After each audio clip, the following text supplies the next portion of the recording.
We are looking at how to pronounce these names, and we'll be looking at how to say more confusing names of characters and spells, also from Harry Potter or Harry Potter. How do you say it? Well, there are two different pronunciations really. Animagus, which makes sense because magus is like somebody who does magic. Animagus. But in certain audiobooks and even movies, I think they say it as animagus, which kind of makes sense also because it's magic.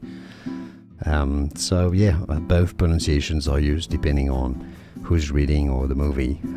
If you have more information, I haven't been able to identify some really clear information on why it would be one or the other. Animagus or animagus is the best I could find. And now you know. More videos for you here. Thanks for watching.